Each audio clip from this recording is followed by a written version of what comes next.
Ole Anderson as a boss? Goodness gracious. Ole was a great guy. To me, he was always, that's the thing, man. He never, ever yelled or screamed at me. I worked with Ole one time, and this is something I'll never forget either. And I've told Ole this practically every time I've seen him since. He can't remember a lot of things these days. But every time I get reintroduced to him again, he's always been congenial, always been very nice to me. So I've never had a problem with him. But when we locked up in the ring, he said, "Oh my God, you were so loose. Oh my God, come here." You know what I mean? So I thought I was supposed to be loose. And I guess he appreciated it, but it was like, instead of saying, "Come on, tighten up, kid," he said, "Oh my God, you were so loose. Come here," and took me back to the ropes. But never had a problem. I think Ole was like Watts. And looking back on those guys, they had to be stern. They had to be gruff. They had to be this way because that's the way it was. That's the way they were brought up. That's the way the business was treated. And that's the way they wanted their guys to be seen. My opinion is this: when you're the boss, yeah, you have to be the boss.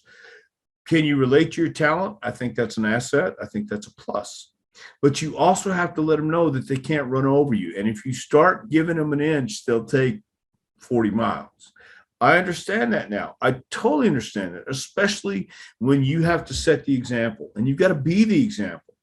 All they're asking you to do is go out and do what you're asked to do, and be on time, adhere to the rules that we have here. If you don't, you can go somewhere else. And I always appreciated that. No, if you were told to do or asked to do, there were no problems. And I never had any problems with Ole Anderson. I never had any problems with really anybody, especially in that position as a booker, because I knew that was their position and this is my position to go out and do the best I can with what they give me. So why does everyone I've spoke to? So I'll give some examples. Ricky Morton, Don Morocco, I've mentioned a couple of times. He never got on with Ole. Jim Cornette never got on with Ole, or he did maybe later on down the line. But what was the difference between you and all those guys where he liked you, and what was he specifically looking from from an employee? Okay. All the guys you mentioned were top guys in top positions.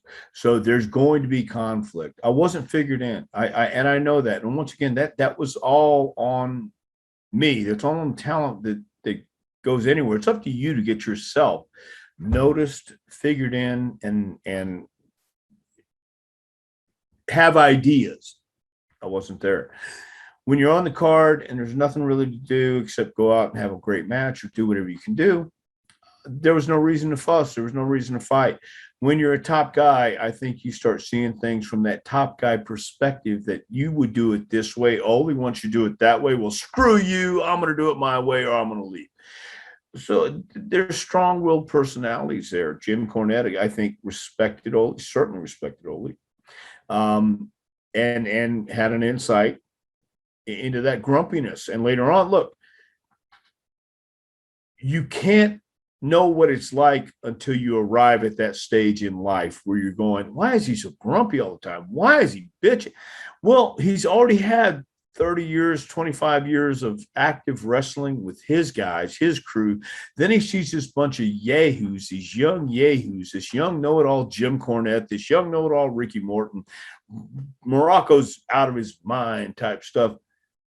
And that's always saying that, not me, Don, by the way. But you get to the point where you're tired of arguing with idiots. And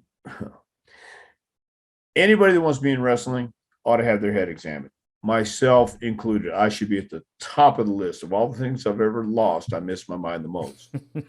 But the thing is, you don't know until you arrive at that stage in life, that stage in the business where you go, oh my God, I was such an idiot. Why won't they listen to me? If they'll just listen to me, I know what's going to work.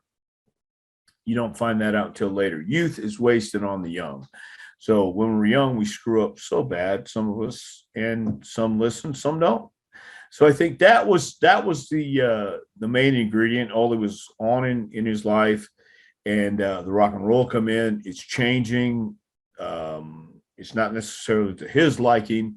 and he's got a definite alpha male attitude. And that's why I think the conflict with these top guys come in, because they have their way, he has his way. The right way, the only way, does not exist. But if he's the boss, that's the way he wants it done, and you should do it that way. So, would you like me to go to the finale now, or shall I chuck in a couple more questions, or it's entirely up to you? I'm all yours, James. Man, then I will ask you a few more questions, and this is I'm not even sure this is something that really can be differentiated that much, because I'm not sure anyone really knew who was booking at what particular time. But who did you prefer as a booker, Jerry Jarrett or Jerry Lawler? Jerry Jarrett, or who? You froze up on? Oh, sorry, Jerry Jarrett or Jerry Lawler? And you said you're not sure if it was, you could differentiate at the time? Well, I didn't know maybe if it wasn't announced to everybody who was taking over the active, who was going to be the active booker for that 6 months or the next 6 months.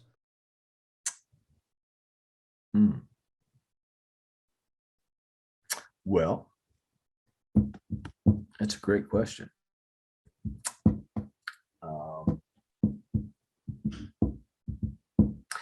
That's a very good question. It was the Memphis territory. Are you familiar with the Memphis territory? I've heard of a story or two. Okay. I will answer by saying this. Of all the bookers in the Memphis territory, Jerry Jarrett, Jerry Lawler, and I'll even say Bill Dundee, they were certainly bookers of the Memphis territory. They certainly booked it. Yes. That is the most mysterious answer I think I may ever have on that. Well, okay. Yeah, feel free to use that wherever you want. I'll give you this one. This might be a tiny bit easier then. Who's the better tag team, the Fabulous Ones or the Fantastics? The better tag team as opposed to what? I mean, what would you drawing money or in the ring or what? Whatever metric you feel like using, and there's, I'm sure, quite a lot of metrics you could use with both teams. So we're playing ping pong again. Okay, cool, fantastic.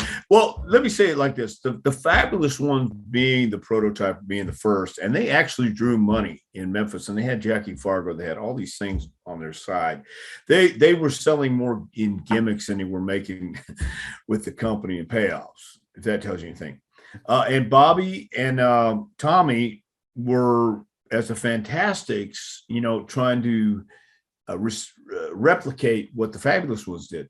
So I would have to say reality was the Fabulous Ones looked the part, they got over. So did the Fantastics, Bobby and Tommy. But I would have to say, I would think in my view, while Bobby and Tommy were fantastic workers and had the fire, Steve and Stan had that mystique. Steve and Stan had that aura of stars and the first ones to come out. So I mean, I've got to give the edge to Stan and Steve, the Fabulous Ones, because while Bobby and Tommy were tremendous and great, I don't think they ever did the business that the Fabs did. Yeah. Well, I mean, how many covers of songs are better than the originals, I suppose? Yeah, there's a few, but you're right. Yeah, exactly. I mean, the first ones usually get noticed and played more. Yeah, I don't know if I'm sort of getting my wires crossed slightly, but were the Fantastics more in the mold of the Fabulous Ones, or were they more in the mold of the Rock and Roll Express? More in the mold of the Fabs. They were trying to do the Fabs, with the coattails and the Sharp Dressed Man song and things like that. So yeah, it was more of the Fabulous Ones. Yeah, I just wanted to make sure I got that one right in my head before someone yells at me for not knowing my wrestling. No. With the Fabulous Ones, were you there when they almost reunited in the late 80s? Yeah. I was there in the late 80s because I went to Smoky Mountain in the early 90s. So I believe I was when Steve and Stan came back, and they started wearing short trunks again. And Steve says, "I'm a little nervous out here because I'm wearing short trunks for the first time I was there." Yeah. I don't know if they recaptured the magic they had the first time though.